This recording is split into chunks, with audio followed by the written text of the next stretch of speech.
Hello, I'm Amanda. I'm head of operations at SeaPigs, and we decided to do some vlogs to try and engage our audience a bit more with some of the content we're producing at SeaPigs.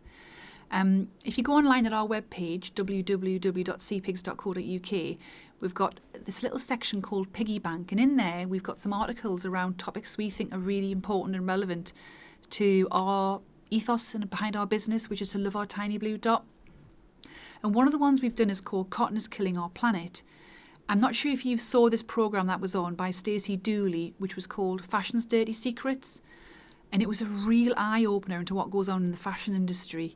I think the documentary was well done, and it certainly educated me, basically around what impact the fashion industry has on the environment. And in that particular documentary, and what our blog talks about is what impact does fashion have? And for example, the cotton industry, we're all led to believe that cotton's a really good choice, clean white cotton. It has really positive connotations. I mean, I've got bedding and all sorts made from cotton. But what I didn't realise was how is cotton made and what impact does it have?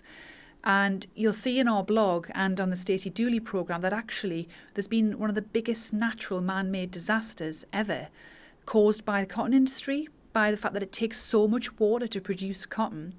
And the Aral Sea, which was partly in Kazakhstan and Uzbekistan, it dried up all the water out of this natural inland sea and left people who lived in that area with no water at all, just because it's so heavy on the consumption of water when you produce cotton. I mean, who knew? I didn't know that. And another huge thing actually is around this idea that when clothes are made, where are they being made, how are they being made, and what happens?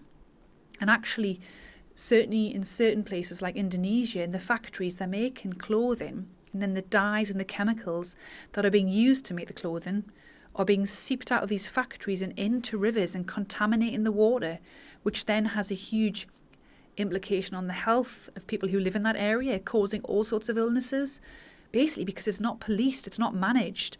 And we're talking big brands here who are using these factories to produce their clothing without any regard for how it's impacting the environment.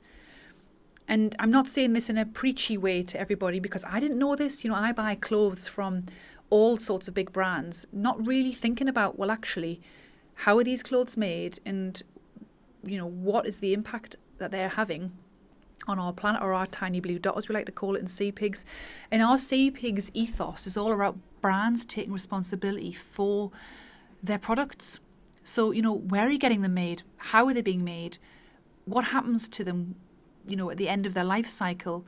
And this is a big thing for us. One of our key products at SeaPigs is making SeaPigs Drifters, which is a specialist footwear. And we're all about, when you finish with that, we'll take it back once you've finished and we will recycle and reuse the materials. And plus, we'll actually make it out of materials that are gentle to the planet, that are natural, that aren't going to leave, a huge pollutant imprint. And actually, it's a huge issue for us. Like, it's really important to our brand and our business that we take responsibility for what we make and how we make it. And this blog, which we've covered, we think is a really good example of brands not caring. I think it's changing. I think businesses are starting to take some responsibility, perhaps making one line of their fashion range sustainable. But there's a long way to go. And part of me thinks, but why wasn't that done from the outset? I think public pressure is causing brands to take responsibility, but they didn't set out to do that. And actually, our ethos at SeaPigs is from the very start, we'll only make things from natural materials. We'll have responsibility for where they're made and how they're made. And when they're finished at the end of the life cycle, we'll take them back because that's our responsibility, not the consumers. So it's a big issue. It's really important to us. We really want to invite people to learn more and become educated in the way that we have through this process. So thanks for listening.